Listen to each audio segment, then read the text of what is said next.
Miami Hurricanes beat the Clemson Tigers for the first time since 2010 with a 28-20 double overtime victory. It's the recap show. It's the recap show. Beat Clemson's ass style. Let's go. Let's go. Let's go. Let's go. Let's go. Let's go. There you go.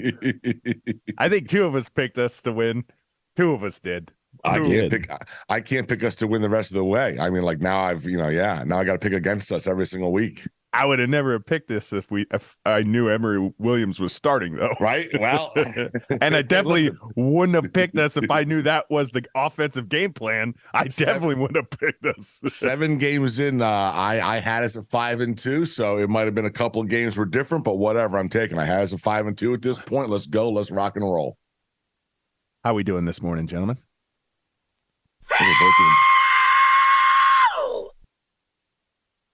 Where do you want to start? What is this? That's how we're doing. Where do you want to start? I mean, there's a couple Rueben elephants Bain. in the room. Yeah, Rueben Bain. We're going to talk about the good, and then we'll talk about the elephants in the room. All right, talk about him, Scoopy. Rueben Bain. He might be the best defensive lineman in the country. He is unblockable. Not freshman. He might be the best defensive lineman in the country. He might be. Mm-hmm. He changes a game. Literally, I haven't seen somebody like this, and since not when we were good with Manny. I'm talking since the days of old. You haven't seen a kid. And Mario did tell you in the beginning, he's different, right? He's just a different type of. He changes a game. Every play, he's driving you fucking crazy. And he changed the game last night. He was the bane of their existence. I will tell you this right now. And I will, coming in, you knew it, sack leader and Dade, whatever, what have you. I was like, this guy's a 5-star all day. He's uncoverable. Like you can't unblockable. He's probably uncoverable too if he goes out for routes. But he is absolutely unblockable. He's so strong. That one play where he just obliterates the right tackle, just throws him off like he's like your little brother. It was amazing. And you're right. We could have been. He gets that strip sack against UNC too. Same kind of a deal. We just don't pick it up on the turf. Way to go, UNC. Way to drop the cash. Anyways, Rueben Bain, absolutely right. Phenomenal. Fino, freshman in name only. That kid's the goods. He just leans on you, and you go backwards. It's wild. If you just watch him for a series, just him and nothing else, he's better than we even say he is. It's incredible. I did it twice last night, and I was like, this is insanity. And also the fact that he's playing this many snaps as a true freshman. I mean, you got a couple of injuries with Messidor out and Kelly is out, and that's right. I'll tell you what, it was fitting that you had him performing like that, and the defense in general. When for those of you that were at the game know that Jimmy Johnson was on the field. They were honoring some of the old guys. Cortez Kennedy was getting honored. His daughter was on the field, so it was fitting that the defense kind of put on a show last night. Brian McKinney was in the house. A lot of old Canes were there last night, so it was. But yeah, just that. I mean, I'm just waiting because I'm sure at some point the ACC will come out with a rule banning him from playing. Yeah, he won't be able to play anymore. Right. I mean, he just won't be able to play anymore. So he's something will happen. He can be on the team. Yeah, he can be on the team. You're going to limit his something. snaps. Yeah. Right. Right. Limit his snaps. We're still not talking about the elephants in the room. I had one thing I did want to bring up too. Yeah. Keys to the game, right? And we tell them just, whatever. We're not just throwing them out there. We actually think this is important stuff to be able to win a football game that we're playing, right? I had 2 games. I didn't have 3 games. I didn't have 3. I had 2. And you're right. I saw your little tweet there, and I wasn't prepared, and that's fine. But I came up with 2. One of them being we have to win the turnover battle. Yep. We were +3. Yeah. With no turnovers. I had that one too. I said the defense has to get us the ball, and they did. We had 3 one times in the first half. We had one. What we have? Yeah, we had Emory Williams threw an interception because at the very end of the first half. I think Jacoby George. That was a punt. It was a punt. Yeah. I'm not counting that. Anyway, we're +2 if you really want to get technical, but that was a punt. And secondly, we had to hold them in between the tackles. Mm-hmm. They had 58 yards rushing. Net of 21. Yes. Yeah. Thank you. Yeah, and one of my keys was you got to have the eye discipline. You can't on defense, and I want to fast forward to the end of the game because how much eye discipline did you need when they try to run that one last play? And Corey Flagg, my hats off to you, young man, because it's been a tumultuous ride for you and I. When I do student of the game, especially last year, there was a lot of times the film was finding you. But when it finds you like that, congratulations. Yeah, fantastic play, and really great play for him not to get called for a horse collar. Right, that's what I was saying. Right, he could have very easily. He was very cognizant of that. Cade almost kind of helped him out by pulling back himself, kind of to turning his body. So, but at one point, like, oh my God, please don't let you were the official reached down. And you were like, oh my God, is he acting to pull a flag? It just looked like it was just happen. Exactly. But he did not. So our corners, for the most part, the receivers did nothing. The only kid who did anything was that tight end. Yes, that was it. That was 150. And he had to make and both catches brilliant. Yes. Like you want to say that too. If you want to say that the only 2 times they scored touchdowns were with this kid making those types of catches, which our guys were in coverage. I mean, you can't do any better than that, really. That first one was ridiculous. Yeah, stupid. Both was perfect throw. Yeah. So 50-50 ball, and you got to tip your cap to Clemson when you can. And we're not going to tip it much to them because you lost. Take the out. Get out of here. All right, so let's talk about the next big thing. Obviously, it broke around, I guess officially around 3-4 o'clock on Twitter that, oh my God, looks like TVD is not going to play. It's going to be Emory, yada, yada, this and that. All right, so we get to the game. That's what happens. Rumors that maybe you see Jakari get some packages. That did not happen. Let's talk about the kid, the true freshman from Milton, who we have all praised during the 2 scrimmages.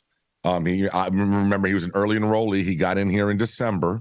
But so 2 scrimmages we had, and we thought he was the best looking quarterback through at least one of them, and possibly tied with Tyler in the other one.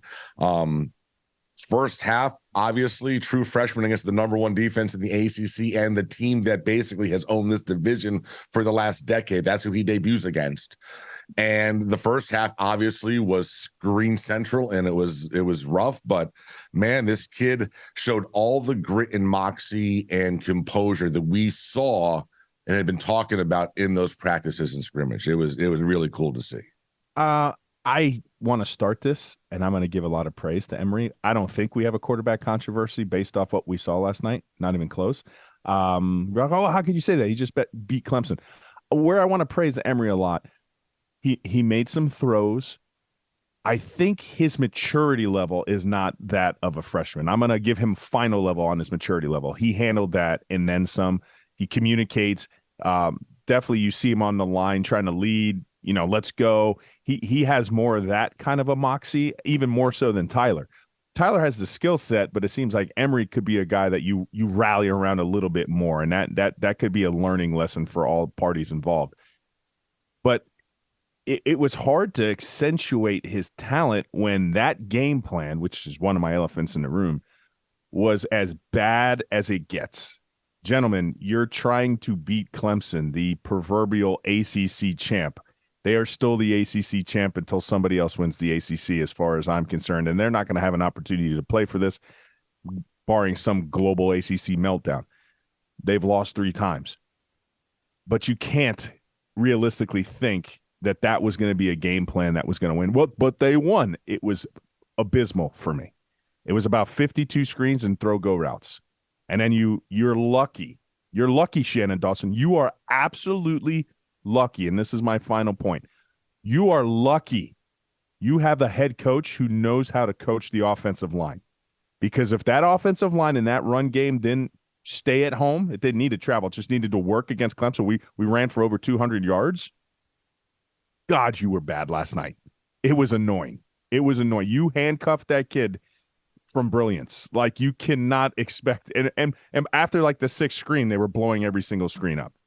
It was hard to watch. It was hard to watch. And I didn't want to talk about the other. I don't want to suck the air out of the room, but it was tough. It was obvious too. I mean, look, the screens were an extension of the run game. So realistically, you ran the ball until late in the game 90% of the time. I mean, if that's really what you want to look at, nothing really downfield except they ran the one post that Jacoby went one way, Emory threw it another. And then the second half, you were able to see, and late in the game when it mattered, you let him open it up a little bit. Now, I will say this. The one that Colby caught to tie, or not to tie, to get back in it, right? His first touchdown over there on the court. They ran it. That was a 9-minute drive, and they ran it 12 times. Look, if that's what you, and we were screaming, everybody was screaming in the first half, can we run the ball? If you're getting good clips, right? So if you're not going to allow him to get intermediate or deep, just run the ball. Run the ball and see if you can do something with it. And they did. They were able to. In the second half, they were proved even more so that they were able to. They were wearing them down. That offensive line was leaning on them, and they were wearing their asses down. Don Chaney, good game. A.J. Allen, good game. Brashard Smith, he's your third running back last night. Bang. Right. I mean, so it's one of those things where you have to be able to find ways to win, which they did. And they won against Clemson, and they beat Clemson. And thankfully, the defense was dominant for the most part. But my God, if Tyler wasn't able to go last night, which clearly he wasn't, you'd have to think, and this is skeptical or what do I say? I don't know what I say. Fuck my life. I'm just it's hypothetical. It's not what I say, but that's what I'm going to say today. Hypothetically, he didn't practice much. I would assume if he's not ready to go today, he's not practicing much during the week. To Rose's point, you have Emory as your guy all week, and this is what we put together. All right. So on that note, we have some audio that you're going to love. So this was Mario, not his post-game press conference. This was him 1 a.m. on the field at the desk with the folks from the ACC network, that whole crew. So Jenner's first. Let's go ahead and play the clip about Shannon Dawson. Coach Dawson, he called a game where you had to be patient. You had to get that kind of yardage rushing the ball and to have a young quarterback and not want to expose him to too much early. I thought he did a heck of a job. What'd you think? I'm glad you said that, Coach, because he just told me it's the toughest game he's ever had to call in his life. Wow. So, you could tell. You know, we talked about sending you guys to a restaurant. I might send him over to the hospital and have him tell his system. Get an IV. And then some. But, you know, those guys they're like the players. They're just really resilient, and he just kept having to find a way to move the ball, move the sticks, made a fourth down, got stopped on a fourth down. It was a lot of cat and mouse, right? A lot of chess. So he's credit to Coach Dawson. All right, and then let's also go ahead and play the clip about the quarterback situation. We thought Tyler was good to go early in the week, and this thing came upon us late. And Emory always prepares like a starter, and so does Jakari. We have confidence in both those guys. But we felt that early on the speed of the game was going to be, you know, an adjustment, and it was. But when he got settled in, especially towards the end, he looked really comfortable. So just really proud of him. So according to Mario, it didn't get a lot of work because he got thrown into this. I'm guessing mid to late week is when they kind of realized that this was going to most likely be the way this was going to go. So he didn't get the full week of practice where he was the focus with the number ones.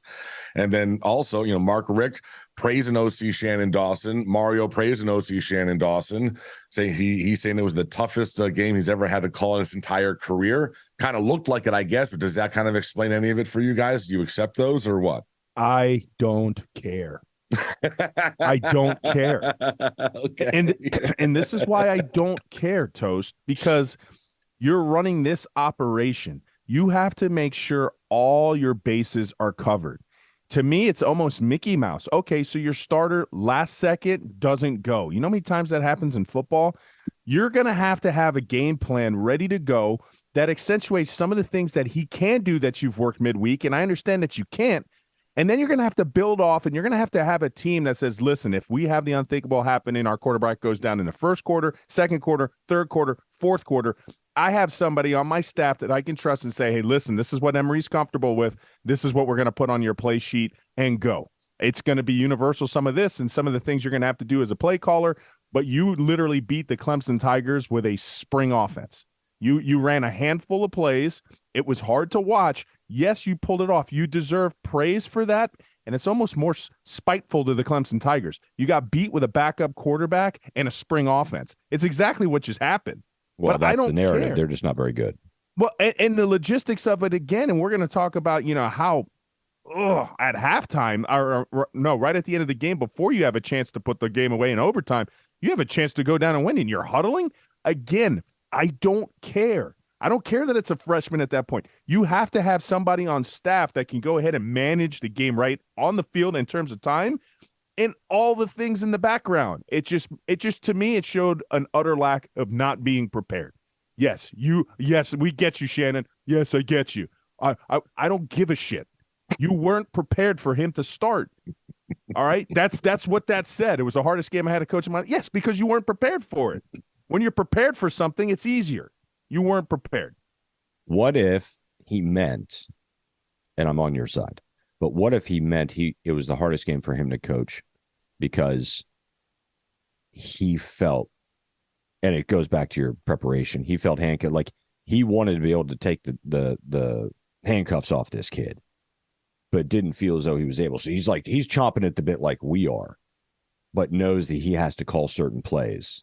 And that's why it was so hard for him. I mean, he told you, get passive, get beat, right? Whatever it was. Mm-hmm.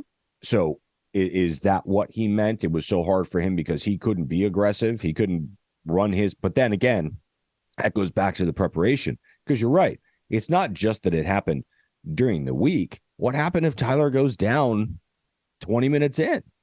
We then have to switch to this? He did it last year, Scoop. He got hurt last year in Florida State, first game in. What happened?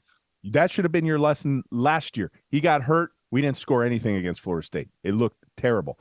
You have to have somebody on staff that knows Emory and knows what he's good at and knows that at a moment's notice, there's some universal plays. Scoop is like, well, it's different than that because they run a particular style of defense.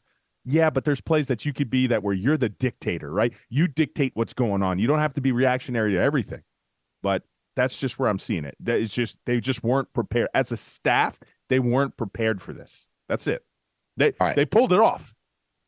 Happy. I'm extremely happy. But they weren't. I gotta say too, just real quick, then we'll move on. I was clamoring for some Brown snaps. I mean, I'm dying for Jakari to get in there and do something, right? If that kid transfers, more power to you, son. More power. But then you see Emory at the end of the game, and it's goes to Rowe and your perception or your analysis of him having the moxie and him being comfortable and him growing during that game. You saw him grow during the second half. He did. And he has that. And we've said he has that. You said that on the film in high school, he has that. Mm-hmm. So maybe they just wanted to keep him in the saddle, get him as much experience as they could, since the defensive line really, I mean, did he get sacked? No. I think he got sacked, right? Not. So, I mean, you didn't get sacked. You're going to get, so you didn't get sacked. And if you're clean, then you have a chance to progress. And you saw that. And maybe that's why. All right. We're going to take a quick break, pay some bills, and we'll be right back more on this because I got to double down on something that I tweeted out yesterday. All right. So, I put this out there yesterday. So here's my issue with the coaching, man. And you guys alluded to part of it. Listen, I love this team. This team is definitely different than what we've seen in the last 20 years. Like, there is a fight with this team. These kids have high character. These kids don't quit. They're ballers. Love everything about them. Mario has built a really great team and group of guys and locker room. Totally digging that. My issue is coming with the management. And for an $8 million CEO, man, I like, as we're going, I'm having more issues. Now, Rowe is a sample size of 19 games in now. He's 10-9 overall. All right. 4-7 in the ACC, I believe. Just got his first home win. But bro, so a couple of things here. First, I believe, and kind of goes to your point, Rowe, that last night's game and the performance of Emory, they lucked out. Yeah. Like, there's no way to be able to know for sure that a true freshman quarterback going up against the number one defense in the ACC is going to finally find his foot and his confidence, in the second half. There's no way to know that for sure. Mm-hmm. So I don't care how special you thought he was in practice during the preseason and all of that. In my mind, it is absolute program negligence. And I have been saying this for months. You guys will know it. This isn't the first time I brought this up, that he didn't get a veteran in the portal. And for some of you throwing out, oh, you can't get a veteran in the portal. Who's going to come back up Tyler Van Dyke? Listen, man, I just threw that out there. I didn't have any names for you. And I went on and looked at the transfer quarterbacks from last year. I didn't even have to scroll. Of the first 7 quarterbacks that transferred, 7 of them fit into this situation, or 3 of them fit into this situation.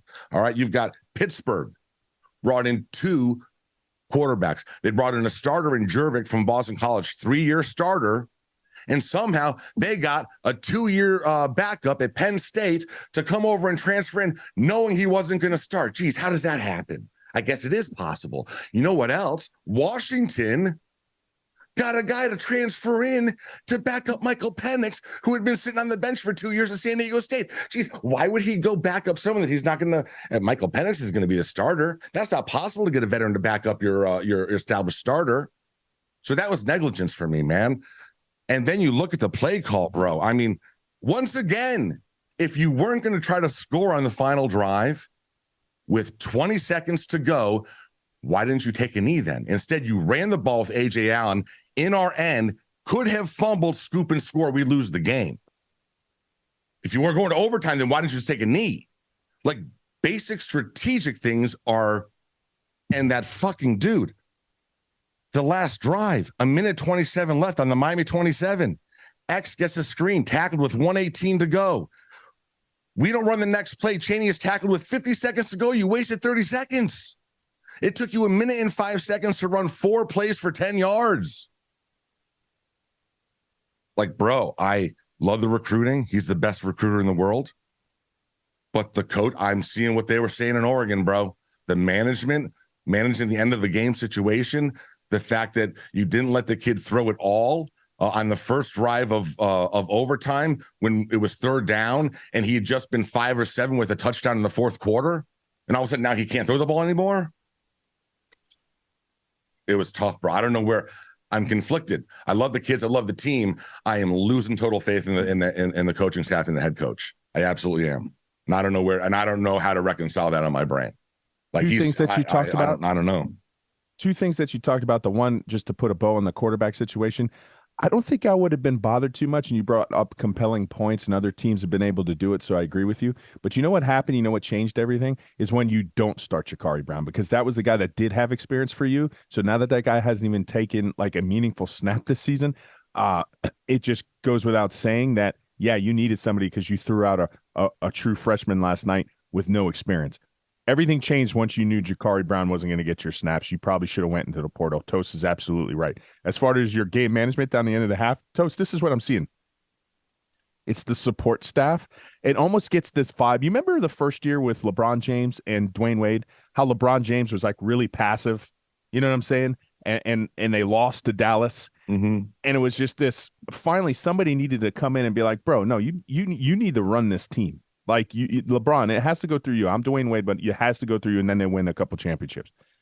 I see that happening with Shannon. I think Shannon's so wrapped up, hey, you better take a knee. And then he's still not listening, right? He's not listening. Hey, are we going to go for the win at the end of this game? Listen, we have a chance to win the game. And then he just gets in this mindset, and he gets – somebody needs to be able to have the voice of reason and basically audible him. Like, no, stop. You kneel the ball here. No, stop. You're going to have to. Hey, like, you're right. Why? If we're running out the clock, we're going to kneel. Hey, kneel. Like, I think Mario's giving him and empowering him too much, but he's burning your ass, bro. And I understand that. And it makes it so hard for Mario, if that's his reputation of being a micromanager, micromanage his ass. Because especially late in the games, because he's killing you. Right? So somebody. The having a better plan in case somebody goes down, that's logistics. Having somebody to shut down your OC when he's doing something stupid, that's a safety officer. Firefighters know what I'm talking about. Sometimes the guy calling the shots is going to do something stupid, and you have to have the wherewithal to be like, no, absolutely not. We have a chance to win this game, and if this is what we're doing, we're kneeling.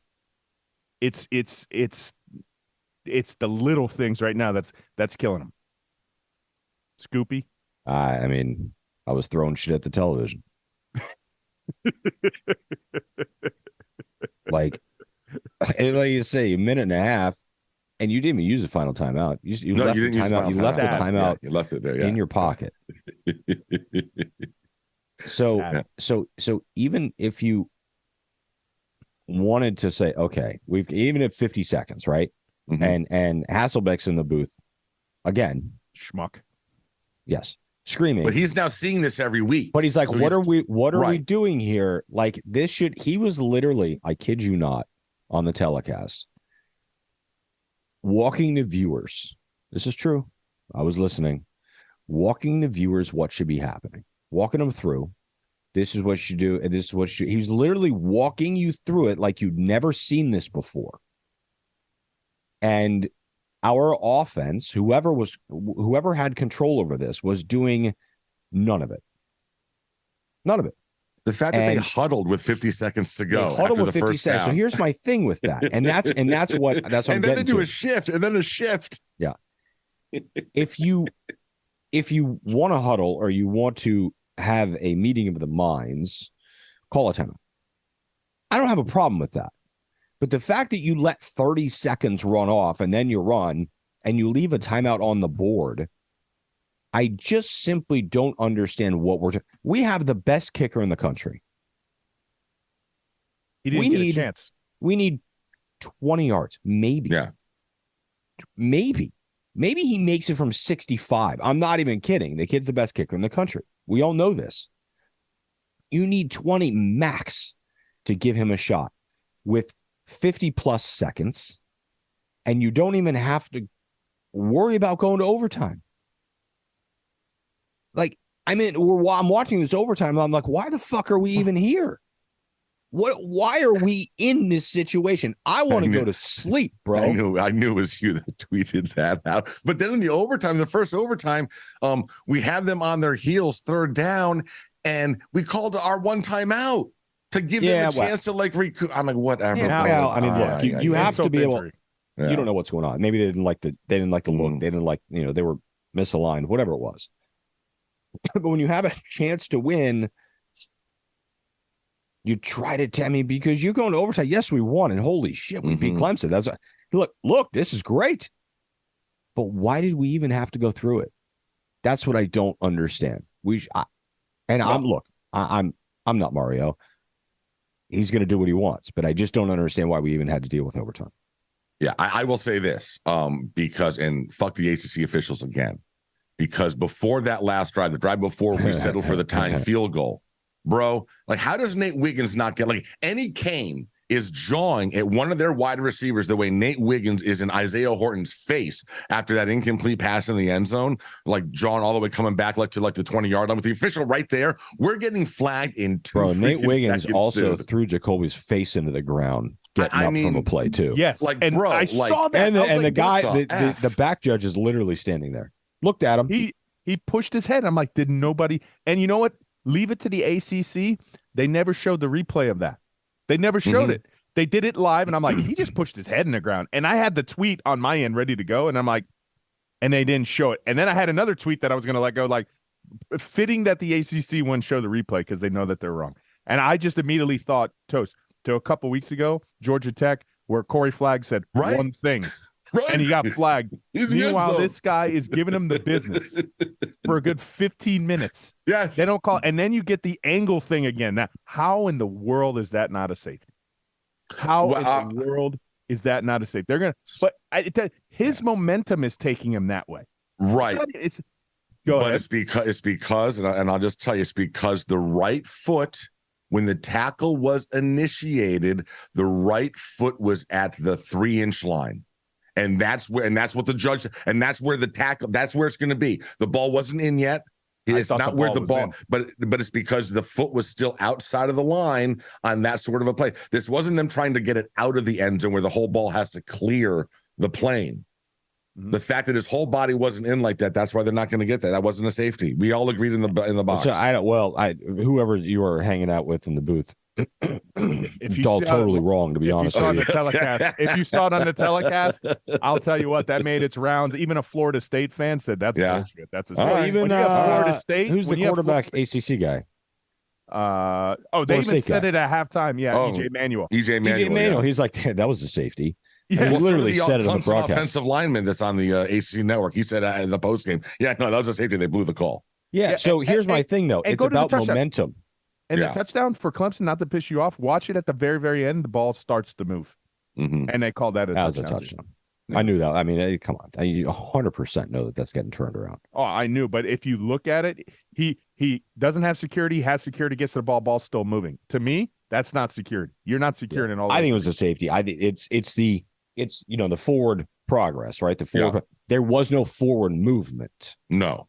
He was falling backwards the entire yes. time. Yeah. So you can initiate it at the 3. The ball was in the end zone. You go ahead and watch it. You were at the game. You didn't see it. Mhm. And I got you. and they didn't see it either. Listen, whoever you were hanging out with. 100% of Canes fans knew that was a safety. If the call was a safety, 0 Clemson fans would have thought that wasn't a safety. No, listen, and I'll be honest with you. We then started Googling like exactly the NCAA rule. Does the whole body have to be in this and that? And man, we couldn't find anything online about the exact rule in that situation. It was all about They deleted other it. As soon as they situations saw about it. this, they deleted it. It was all about other situations for a safety, but not that one. So would love clarification on the rule, ACC, if you want to throw that out at some point. So this year. and I'll hold my I will breath. say this. Shipley, we got lucky, bro. So you can say what you want, and then they didn't even stop to review it. That ball had crossed that plane before it started coming out. 100%. It was close. They didn't even bother to look at it. It was close. It was close. When I was like, why That aren't was they a looking touchdown. at this? Why weren't they looking at this? Why aren't they? That was a touchdown, Well, and then they didn't even they review it. I know. And they blow the whistle on James, who picks it up, and he was gone, by the way. Mhm. And one thing I do want to say on a positive note, we've played against Clemson a long time now, and this is what gives me hope in Mario. There was no talent gap last night. When we talk about Rueben Bain, when we talked about our corners, our linebackers making plays, our offensive line just pushed on them and when they knew we were running, over 200 yards rushing. We had Bouchard take it to the house. We had wide receivers Colby Young going up and high potent balls and being a monster.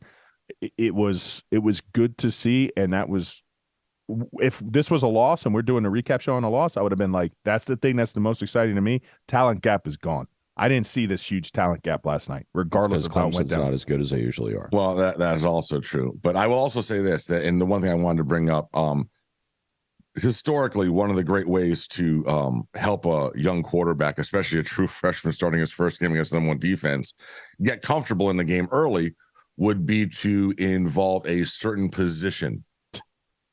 Like, bro, I mean, the tight end, that's what I said. How many times have we seen a young quarterback just the tight end has 10 catches that day because it's the short little route over the middle. Told you. And we didn't even see nothing, bro. So what is going if that's not a game where Arroyo can get 5-6 catches and what's happening here? I don't. You asked me, Arroyo's back. Arroyo's back. Are they going to get? I'm like, no. No. And it's just some years of experience now talking to me that, okay, after 4 games, you don't really see wholesale changes to things. And that's why I said it. It came from a place of experience. It wasn't because I had wherewithal that he just neglects the tight ends. But I'm like, up until this point, he has not used them. So when it's in a pinch and he's not using them, I'm not surprised. But Clemson had a very unique way, and they had a great way that they used theirs. I'm like, oh, that must be nice. I mean, it wasn't even hard at how they did it. He had 5 for 126, Jake Brittingstool.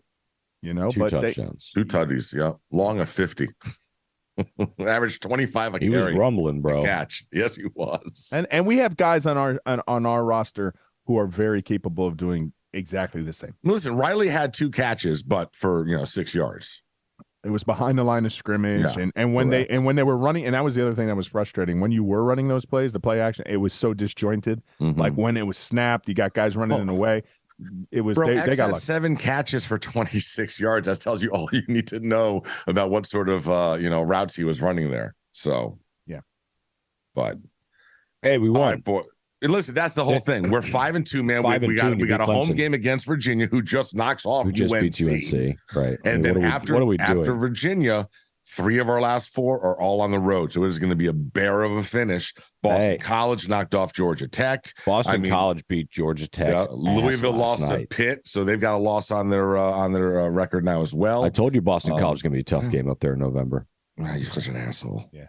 But it's not the red bandana game, so we're good. Yeah, but them smacking Georgia Tech was about the most predictable thing ever. Look, here's the thing. They beat Georgia Tech's ass, and Virginia beats UNC the week after. And I'll tell you what. Those that's just... Bro, I'm already having nightmares. This Virginia quarterback, this kid Musket, just running all over the place yesterday, apparently. So and how about, Riley Leonard played. He played that game, and they were winning that game with him until he re-injured the ankle. Yeah. But yeah, so here we are. We're 5-2. Win, but we're 5-2. 5-2. That we've equaled last year's win. We've got a 99.9999999% chance of being better than 5-7. Dude, we get bowl eligible next week with a win at home against Virginia. We're bowl eligible. 6-2. Yeah, and I'm then still 7-5. Yeah, I was still 7-5 in it, but it's looking better. We're up to like a 95% chance we're going to go better than 7-5. So. Listen, I have no idea how the last 4 games are going to go. That's 3 tough road games and Louisville at home. We got to get the win against Virginia. Hopefully, a little bit of a letdown after their big win as 20-something point underdogs at UNC. But yeah, man, but we're right there to get win number 6. Like they suck. Listen, you know what I mean? Like Tony Elliott. They were 1-5. Yeah. 24-point underdogs, I think. And I think they points. beat Furman or something. Yeah. Like we'll see. Look, we'll see if Tyler is healthy enough to be back. It looks like UNC got absolutely dogged by ACC officials also in that one on a non-existing holding call that would have won the game for them. Late. Oh boy. Yeah. So it was. I made a comment it's starting to spread around to all the games. Yeah. They need to send like a head referee, a different head referee, a couple different line judges or whatever, what have you, as alternates and reserved. And at a moment's notice, those guys need to get pulled off the field. Like, if a player's bad and a coach sees it, they just pull him off. Like, you don't have it today, son. You're off. The same thing with refs. I'm like, no, guys, we've fielded too many calls. That was a horrible 3 calls this half. You're not coming out for the second half. You're benched. All right. So I'm giving game balls. Do we do game balls? I think I'm giving game balls to the offensive line. Mm-hmm. Keeping Emory upright. No sacks. None against the best ranked defense in the ACC. I'm giving my game ball to the defense. One stat we didn't get in there: the fourth quarter, Clemson, their last 2 drives had 6 plays for 5 yards and only had the ball for 1 minute and 20 seconds. It was basically 2 3-and-outs. Incredible. When we needed it most. I'm giving my game ball to Corey Flagg. Good job, young man. It's because you feel bad. No, great play. Stick with it. God, what a great. He had other plays too, by the way. I'm just saying that play. You realize he wasn't offsides. I didn't think he was offsides. I didn't think he was either. I don't understand that at all. He was behind a defensive end, so I don't know if they maybe called it on the wrong guy. But I'm like, he's not offsides. I smiled on that final play because I think it was either Hasselback or the announcer used the phrase "the speed of Corey Flagg." I was like, there you go. Look, that goes back to him being instinctual, right? Mm-hmm. That goes back to him because he looked. It was a great play. He looked faster than he was because he got there sooner than he should have. Yep. Yeah. Great play. All right. I got to go do sound bath. Okay. I got to go lay in the park with some singing bowls going on and meditate. What? On this win. Yeah, that's what we're going to do. Me and the wife. Once a month. Little meditation sound bowls. A little sound healing. How's that work for you? It's good. You just lay on a yoga mat and I'll probably end up going to sleep because I was up until 2:00 in the morning last night. Right. Like, does everybody just fall asleep at this thing? No. But you just meditate, just chill, just reflect on, Emory Williams, and hopefully Tyler's back for the Virginia game. Hopefully he's feeling better. On? Of course, he got clothes on. You think we got there in a public park In the naked? park. What the fuck, bro? Nobody's Well, just fucking like I mean, Tampa. they probably changed the rules when you showed up. It's not like a nudist. It's plantation. Oh, Listen, you go rest your voice. going back to bed. There you go. You go back to bed. I'm jumping in the lab. If everyone meditation. ever questions my commitment to this stupid shit, Oh, let me get a fucking I'd be violin for you. asleep. Let me get a not violin for you for you. guys. Like Jesus. I'd be. Christ. There's no reason for me to wake up for this, but I did. They got to win, babe. We're 5-2. Let's fucking go. Let's go. Fucking Let's 10-2 go. still on the table. And I love It the is. fact that, Look you at know, Clemson's probably in a meltdown mode And- right now. And listen, bro. All right, go I can't- check those message boards. Listen, how much of a Miami Hurricane headline is it for them this? We lost to a backup quarterback running 7 plays. He fumbled in the end zone. It was like, that's such a Miami Hurricane loss that you. I felt like I did, and I'm not kidding. We said the last week before, right? That's just you've seen that. Bro, when it was Felt as though 17-7. Clemson was running our type of game. Yeah. 17-7 what? When it was 17-7, I was like, oh, son of a bitch. Him responding with that 10-play, 75-yard, 8-minute drive was just huge, because at that point I was like, oh my God, are they about to blow this thing open on us? There's- Like, oh yeah. There's toast math again. What? Well, I think it was 9 minutes, and they had Something at least like 12 that. runs. Whatever. So I more think than they 10 had plays. 15 or 16, because he threw like only 3 times on that drive. Yeah. Right. Yeah. Somebody sent him a textbook or something. It was a 15-play, 75-yard drive for 9 minutes. They've got stuff online now. You can, catch up on your math stuff. Go enjoy your bowls, your sound bowls. Yeah, I'm gonna go do my sound bowls. Go fuck I wish yourselves. I had video of this shit. All right, we'll be back this week previewing the Virginia game. Everybody enjoy your Sunday. Enjoy your football. Dolphins got a huge game tonight, prime time at Philadelphia. Go Fins. Get the dub. Go Fins. Go Canes. There you Gonna go, beat baby. Virginia's ass next week. That's what I'm talking about. We'll see you guys. We drop as always on Thursday. As always, go Canes. Let's go. Let's go. Bang.